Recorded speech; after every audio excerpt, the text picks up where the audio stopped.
Hi, ഞാൻ Vashisht. Hello. ശരിക്കും വസിഷ്ഠിനെ പരിചയപ്പെടുത്തേണ്ട കാര്യമില്ല. ഇന്ന് നമ്മളോടൊപ്പം വസിഷ്ഠ് ഇരിക്കുമ്പോൾ സാധാരണ എല്ലാവർക്കും അറിയാം, സിനിമയിലൂടെയാണ് വസിഷ്ഠിനെ പരിചയം. പ്രത്യേകിച്ച് മിന്നൽ മുരളി ഫെയിം എന്നാണ് വസിഷ്ഠിനെ പറ്റി പറയുക. ഇന്ന് നമ്മളോടൊപ്പം ഇരിക്കുമ്പോൾ അതിന് വേറൊരു കാര്യം കൂടിയുണ്ട്. അത് മറ്റൊന്നുമല്ല, വസിഷ്ഠ് ഇന്ന് SSLC എക്സാമിനേഷൻ്റെ അവസാന പരീക്ഷ എഴുതിയിട്ടിരിക്കുകയാണ്. വസിഷ്ഠ് ആ പരീക്ഷ കഴിഞ്ഞ റിലാക്സേഷനിൽ ഇരിക്കുമ്പോൾ തന്നെ ഇപ്പം തന്നെ ഇവിടുന്ന് പറക്കാൻ പോവാണ്. വേറൊന്നുമല്ല, തമിഴ് സിനിമയുടെ ഒരു തിരക്ക് പിടിച്ച ഷൂട്ടിങ് ഇടയിൽ വെച്ച് വസിഷ്ഠിന് വേണ്ടി ബ്രേക്ക് ചെയ്ത് ഇങ്ങനെ ആ സെറ്റ് മുഴുവൻ കാത്തിരിക്കുകയാണ്. കാരണം ഇപ്പോൾ അടുത്ത ഷെഡ്യൂൾ തുടങ്ങണമെങ്കിൽ വസിഷ്ഠ് നാളെ ചെന്നൈയിൽ എത്തിയിട്ട് വേണം തുടങ്ങാൻ. അപ്പോൾ അതിനിടയിൽ അല്പസമയം വസിഷ്ഠിനോട് ഇരിക്കുമ്പോൾ കഴിഞ്ഞ പരീക്ഷകളുടെ വിശേഷത്തെക്കാളും ഇനി എന്താണ് വസിഷ്ഠിൻ്റെ പ്ലാൻ എന്നാണ് അറിയാൻ നമ്മൾ ആഗ്രഹിക്കുന്നത്. പ്രത്യേകിച്ച് വസിഷ്ഠ്, പരീക്ഷകളൊക്കെ എങ്ങനെ ഉണ്ടായിരുന്നു? പരീക്ഷകൾ എല്ലാം നല്ല എളുപ്പമായിരുന്നു അത്യാവശ്യമൊക്കെ. എന്താ വെച്ചാൽ എനിക്കിപ്പോൾ പഠിക്കാൻ അത്ര സമയം കിട്ടിയിട്ടുണ്ടായിരുന്നില്ല. ഷൂട്ടൊക്കെ ആയതുകൊണ്ടും പിന്നെ മേളകളും കലോത്സവത്തിനൊക്കെ പോയിട്ടുണ്ടായിരുന്നു. അപ്പോൾ എൻ്റെ അവസാന നിമിഷത്തെ പഠിത്തമാണ് ഉണ്ടായത്. പക്ഷെ എന്നാലും ബുദ്ധിമുട്ടില്ലാണ്ട് എല്ലാം എഴുതാൻ പറ്റും. അപ്പോൾ എനിക്ക് ആലോചിക്കാൻ പറ്റിയിട്ടുണ്ടായിരുന്നില്ല അപ്പോൾ എന്താ ഇത് കഴിഞ്ഞിട്ട് ചെയ്യേണ്ടതെന്നുള്ളത്. 10ാം ക്ലാസ് റിസൾട്ട് പ്രതീക്ഷിച്ചിരിക്കുകയാണ്. മൾട്ടിഫേസ് ടാലന്റഡ് എന്നായിട്ടുള്ള ഒരാളെന്ന് പറയാം. അതിന് ബഹുമുഖ പ്രതിഭ എന്ന് ശരിക്കും പറയാം. അതിൻ്റെ കാരണം വേറെ ഒന്നുമല്ല, ഇപ്പോൾ നമുക്ക് സിനിമയിലേക്ക് എത്തിയ ശേഷമാണ് എല്ലാവർക്കും ഒരുപക്ഷെ വസുവിൻ്റെ മുഖം, അല്ലെങ്കിൽ വസിഷ്ഠിൻ്റെ, ഞങ്ങൾ വസു എന്നാണ് സ്നേഹപൂർവ്വം വിളിക്കാറ്, മുഖം പരിചയം. പക്ഷേ വസിഷ്ഠ് ശരിക്ക് കുട്ടിക്കാലം മുതൽ തന്നെ നന്നായി വായിക്കും. അതുപോലെ കവിത നല്ല ഇഷ്ടമുള്ള ആളാണ്, കവിത ചൊല്ലും. അതുപോലെ സ്വാഭാവികമായിട്ടും പ്രൊഫഷണൽ നാടകവേദിയിലേക്ക് ഓഡീഷൻ വഴി കടന്നെത്തുകയും അങ്ങനെ നാടകവേദിയിൽ നല്ലൊരു എക്സ്പീരിയൻസ് വസിഷ്ഠിന് ചെറിയ കുട്ടിക്കാലത്ത് തന്നെ ഉണ്ടായിട്ടുണ്ട്. അതിന്നാണ് പതുക്കെ സിനിമയിലേക്ക് ചുവടുവയ്ക്കുന്നത്. അതിനിടയിൽ ഇപ്പോൾ പറഞ്ഞ പോലെ കലോത്സവം, സംസ്ഥാന കലോത്സവത്തിലെ പ്രതിഭയാണ്. ചാക്യാർകൂത്ത് പോലുള്ള നമ്മുടെ കലാരൂപങ്ങൾ നന്നായിട്ട് കൈവഴങ്ങുന്ന ഒരു വ്യക്തിയാണ്. അതിലൊക്കെ ഉപരിയായിട്ട് അതിന് മറ്റൊരു വളരെ വ്യത്യസ്തമായൊരു തലം കൂടിയുണ്ട്. അദ്ദേഹം ഒരു IT മേഖലയിലൊക്കെ വളരെ പാഷനേറ്റ് ആയിട്ടുള്ള, വളരെ ഇൻട്രസ്റ്റ് ഉള്ള ഒരാളാണ്. അതുകൊണ്ട് തന്നെ IT മേളയിലെ സംസ്ഥാന തലത്തിലെത്താനും വസിഷ്ഠിന് സാധിച്ചിട്ടുണ്ട്. അപ്പോൾ ഇങ്ങനെ ഒരുപാട് മാത്സ് മേളയിലുണ്ട്. ഓക്കെ. അപ്പോൾ ഇങ്ങനെ പല വിഷയ മേഖലകളിൽ കഴിഞ്ഞ ഒരു 10 വർഷത്തിനിടയിൽ തൻ്റെ കഴിവ് തെളിയിക്കാൻ സാധിച്ചിട്ടുള്ള, നിരന്തരമായിട്ട് ഇപ്പോൾ എല്ലാ മേഖലയും ആക്റ്റീവായിട്ടിരിക്കുന്ന ഒരു കുട്ടിയെ ഇവിടെ പരിചയപ്പെടുത്തുന്നതിൻ്റെ ഒരു കാര്യം കൂടിയുണ്ട്. ഇങ്ങനെ ഒരുപാട് മേഖലകളിൽ താല്പര്യമുള്ള ഒരാൾ എന്തായിരിക്കും +1 എത്തുമ്പോൾ ഏത് സബ്ജക്റ്റ് സ്ട്രീമിലേക്കൊക്കെയാണ് പോകാൻ താല്പര്യപ്പെടുന്നതെന്ന് അറിയാനുള്ള ഒരു താല്പര്യം ഉണ്ടാവും. അപ്പോൾ എന്താണ് വസിഷ്ഠ് അടുത്തൊരു പ്ലാൻ എന്താണ്? അവസാനമൊക്കെ ആയപ്പോൾ കുറേ ഫ്രണ്ട്സിനോട് സംസാരിച്ചപ്പോഴൊക്കെയാണ് മനസ്സിലായത് ഈ കാര്യം ഓർക്കണം എന്നുള്ളത്. അടുത്ത കൊല്ലം ഏതെടുക്കണം. അപ്പം ഞാൻ പണ്ടൊക്കെ കുറേ ഐഡിയ ഉണ്ടായിരുന്നു, ഇങ്ങനെ ചെയ്യണം എന്നൊക്കെ. അപ്പോൾ എന്താ കറക്റ്റ് ഐഡിയ, എന്താ കിട്ടേണ്ടതെന്ന് അറിയാൻ വേണ്ടിയിട്ട് ഞാൻ അങ്ങനെ ആദ്യം കുറേ ChatGPTയോടൊക്കെ ചോദിച്ചു.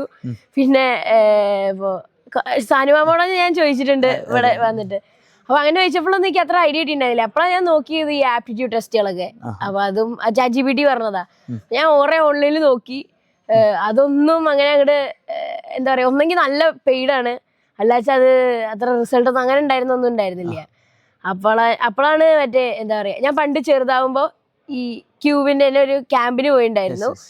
അപ്പോൾ അതെനിക്ക് നല്ല ഇഷ്ടമായൊരു ക്യാമ്പാണ്. ഞാൻ ആദ്യമായിട്ട് പങ്കെടുത്ത ക്യാമ്പുകളിലൊന്നും. അന്ന് നല്ല സ്മാർട്ടായിട്ട് എനിക്ക് പങ്കെടുക്കാൻ പറ്റിയതും പിന്നെ കുറേ ഫ്രണ്ട്സിനൊക്കെ ആദ്യമായിട്ട് കുറേ ആൾക്കാരായിട്ട് മിങ്കിൾ ചെയ്യാൻ പറ്റിയിട്ടുള്ളൊരു ക്യാമ്പായിരുന്നു അത്. എനിക്ക് നല്ല ഇഷ്ടമാണ് ക്യൂബ് എന്നുള്ളൊരു എന്താ പറയുക ഒരു ഓർഗനൈസേഷൻ. അപ്പോഴാണ് ഇങ്ങനൊരു കാര്യം ഉണ്ട് മനസ്സിലായത്, ഒരു ആപ്റ്റിറ്റ്യൂഡ് ടെസ്റ്റിൻ്റെ കാര്യം ക്യൂബിന് തന്നെ ഉണ്ട് എന്നുള്ളത്. അപ്പോൾ അതൊന്ന് എഴുതി നോക്കി. അപ്പോൾ അത് നോക്കിയപ്പോൾ കുറച്ച് പ്ലാൻ ഉണ്ടായി. ക്യൂബ്സ് കരിയറിന്റെ ആപ്റ്റിറ്റ്യൂഡ് ടെസ്റ്റ് പിന്നെ ഓൺലൈനായിട്ട് വീട്ടിൽ നിന്ന് ചെയ്തപ്പോൾ കംഫർട്ടബിൾ ആയിരുന്നു? എങ്ങനെയാണ്? പിന്നെ ഞാൻ പരീക്ഷയുടെ ഇടയിലേ ചെയ്തത്. എന്നാലും അപ്പം എനിക്ക് പേടിയുണ്ടായിരുന്നു, സമയത്തിൻ്റെ പ്രശ്നമൊക്കെ വരുമോ എന്നൊക്കെ. സമയം എടുത്തു അത്യാവശ്യം. ഒരു മണിക്കൂറോളം എടുത്തു എല്ലാം. അതിൽ ആപ്റ്റിറ്റ്യൂഡ് ടെസ്റ്റും അതേപോലെ കരിയർ മോട്ടിവേറ്റർ അങ്ങനെ കുറേ കാര്യങ്ങളൊക്കെ ചെയ്തപ്പോഴേക്കും. പക്ഷെ എന്നാലും അത് അറിഞ്ഞില്ലേ, സമയം പോയതേ അറിഞ്ഞില്ലേ. നമ്മളിപ്പോൾ അതിൽ ചോദ്യങ്ങൾ കാണും. ആ ചോദ്യങ്ങൾ കാണുമ്പോൾ എന്താണ് ഉത്തരം കൊടുക്കേണ്ടതെന്ന് ആലോചിക്കുമ്പോൾ അങ്ങനെ നമ്മളെ കുറിച്ച് തന്നെ ആലോചിക്കും. അങ്ങനെ കുറേ ഉത്തരങ്ങൾ കൊടുത്തു എന്നേ അറിഞ്ഞുള്ളൂ. പിന്നെ കുറച്ച് കഴിഞ്ഞപ്പോൾ അതാ റിസൾട്ടും വന്നു. വളരെയധികം നല്ല ഡീറ്റെയിൽഡ് ആയിരുന്നു.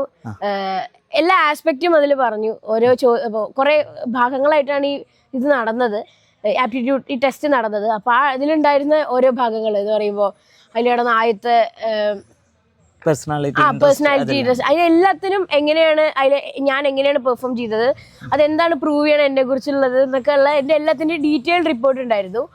പിന്നെ അത് കഴിഞ്ഞിട്ട് അതിലുണ്ടായിരുന്നത് മേഖലകളിലൊക്കെ കരിയർ നോക്കിയാൽ അത് നന്നാവുമായിരുന്നു എന്നുണ്ടായിരുന്നു. അപ്പോൾ അത് കുറേ പുതിയ പുതിയ ഐഡിയകൾ തന്നു. ഞാൻ ആ ചിന്തിക്കാത്ത കുറേ ഭാഗങ്ങളുണ്ടായിരുന്നു. അതെ, അപ്പോൾ എനിക്ക് 1-2 ജോലി സാധ്യതകളെ എനിക്ക് പറ്റിയെന്ന് തോന്നിയിട്ടുണ്ടായിരുന്നുള്ളൂ. പക്ഷെ ഇത് വായിച്ചപ്പോൾ അതൊക്കെ പറ്റുമെന്ന് തോന്നി. നമുക്ക് സാധ്യതകൾ അറിയാത്ത ഉണ്ടായിരുന്നു. അപ്പൊ ഞാൻ എടുത്തത് ഇപ്പോൾ ഹൈസ്കൂൾ കാറ്റഗറിക്കുള്ള ടെസ്റ്റ് ആണല്ലോ. അപ്പൊ അതുകൊണ്ട് തന്നെ +1 +2 എനിക്ക് ഏത് സ്ട്രീമാണ് നന്നായി ചേരുക എന്നുള്ളൊരു ഭാഗം കൂടി ഉണ്ടായിരുന്നു. അതിൽ സയൻസാണ് ചേരും പറഞ്ഞത്. കാര്യം എന്താ പറയുക, അത്യാവശ്യം ക്യൂരിയസ് ആയിട്ട് തിങ്ക് ചെയ്യുന്നുണ്ട്. അതേപോലെ ടെക്നോളജി ആയിട്ട് നല്ല ഇഷ്ടമുണ്ട്, പിന്നെ റിസർച്ചിനൊക്കെ ഇഷ്ടമാണെന്നുള്ളതുകൊണ്ട് സയൻസ് എടുക്കാനാണ് അതിൽ പറഞ്ഞത്. അപ്പൊ ഞാനും സയൻസ് തന്നെ ആയിരുന്നു നാരോ ചെയ്ത് കൊണ്ടിരുന്നുണ്ടായിരുന്നത്. അപ്പോ almost bio science computer science അതിന് തമ്മിലുള്ള ഒരു മാത്രമായി മാറി. ഇതിനോടൊപ്പം ഈ ടെസ്റ്റിന് ശേഷം നമുക്കൊരു കൗൺസിലിംഗ് പ്രോസസ് ഉണ്ട്. അതിലിപ്പോ നമ്മുടെ എക്സ്പേർട്സ് ടെസ്റ്റ് റിപ്പോർട്ടും ടെസ്റ്റ് എടുത്ത ആളുമായിട്ട് ഓൺലൈനായിട്ടോ നേരിട്ടോ ഇരിക്കും. ഇരുന്ന ശേഷം വളരെ ഡീറ്റെയിൽ ആയിട്ട് ആ റിപ്പോർട്ടിനെ കുറിച്ച് 2 പേരും സംസാരിക്കും. അതിന് ശേഷമാണ് നമ്മുടെ ഓപ്ഷൻസിൻ്റെ ഒരു ഫൈനൽ വെർഷനിലേക്ക്. തീർച്ചയായിട്ടും ഇതിനോടൊപ്പം പാരൻസിനും പങ്കെടുക്കാം കുട്ടികളോടൊപ്പം. അതാണ് ടെസ്റ്റിൻ്റെ ഒരു നേച്ചറും അതിൻ്റെ അഡ്മിനിസ്ട്രേഷൻ രീതികളും ഒക്കെ അങ്ങനെയാണ്.